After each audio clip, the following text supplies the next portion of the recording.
La décroissance, elle a pour but premier de faire accepter l'austérité pour les pauvres, parce qu'elle ne s'applique évidemment pas aux riches qui se déplacent en hélico pour rejoindre leur yacht de luxe, c'est certain. Et en même temps, l'écologie est une science, moi je pense une science essentielle au XXIe siècle, et c'est une science dont on a besoin parce qu'on fait bien face à des défis. Alors ces défis, ils sont effectivement qu'une humanité de 10 milliards d'êtres humains, eh ben, ça ne peut pas vivre, c'est ce que disait Fidel, hein, ça ne peut pas vivre comme un riche occidental. Ça, c'est pas possible sur la planète. Et donc, il y a de vraies questions écologiques qui nous sont posées. Tu as parlé, Antoine, des abeilles, il y a plein de sujets que les gens connaissent. Et effectivement, aujourd'hui, la bataille idéologique utilise ces éléments de la réalité pour construire les peurs. Et de ce point de vue, le vote écologiste était très proche du vote FN comme nature politique, en fait. Hein. Il travaille les peurs pour provoquer un rejet, et il est donc très dangereux. Mais en même temps, il y a des vraies questions, et ce qui me paraît, moi, très intéressant dans le travail de Guillaume, c'est quand même que, culturellement, on était quand même, nous, complètement, comme sur plein de sujets, complètement écrasés par cette idée que le socialisme avait été un drame écologique. On avait quand même ça dans les têtes. Puis c'est vrai qu'on a Tchernobyl, la mer d'Aral, on a ça dans nos têtes. Et moi je pense que c'est très important de se dire qu'au contraire, le socialisme naissant s'était saisi de la question de l'écologie. Alors on ferait mieux dire de l'environnement, hein, parce que le problème, l'enjeu politique, c'est effectivement le rapport à l'environnement. Et on a besoin de l'écologie comme science pour pouvoir le traiter.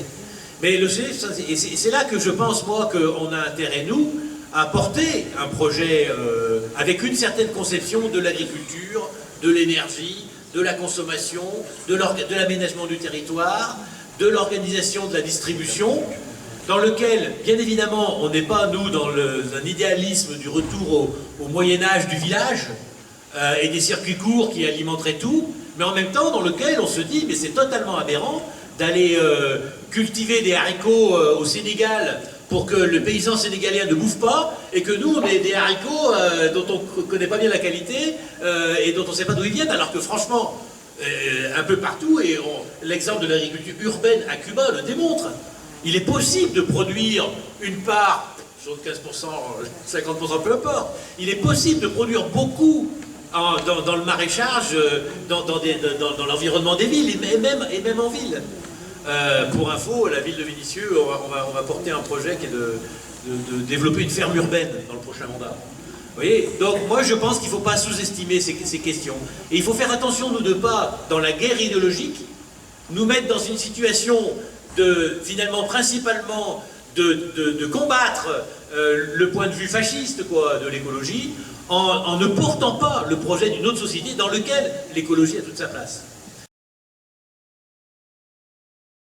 Aller vers cette société de moyenne aisance, c'est-à-dire que c'est quand même les besoins sociaux qui sont incontournables, et je pense que Xi Jinping l'a dit souvent. Pour lui, la première responsabilité de tous les dirigeants communistes, c'est de comprendre les besoins du peuple, ils sont très sensibles. Et il y a quelque chose qu'il nous avait dit, qui m'avait frappé, qui est intéressant pour justement l'histoire du mouvement communiste, c'est qu'il nous disait de manière un peu provocante, les ouvriers chinois connaissent le capitalisme.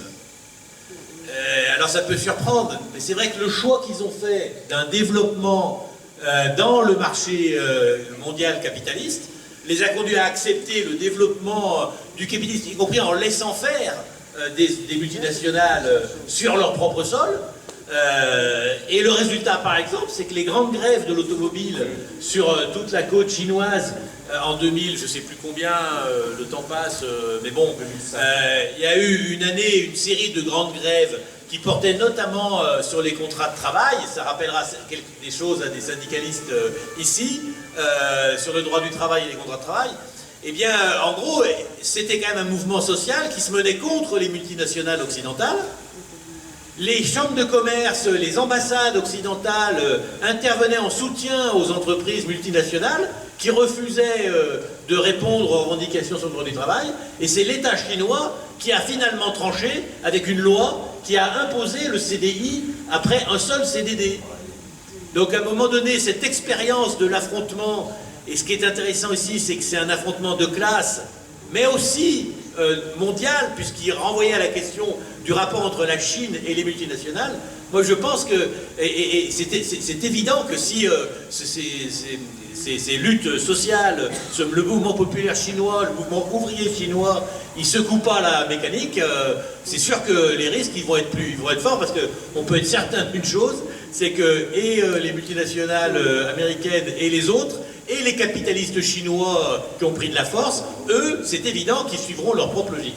Mais il me semble, dans ce que nous ont dit les communistes chinois, qu'ils y étaient très attentifs.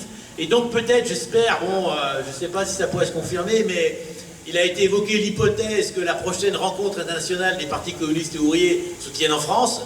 Ce serait évidemment un événement, et ce serait une occasion extraordinaire de réaffirmer la solidarité et les liens et le travail partagé théorique des communistes français avec l'ensemble des communistes du monde, ce qui serait quand même une extraordinaire nouvelle. Voilà, alors, je ne sais pas s'il y avait d'autres...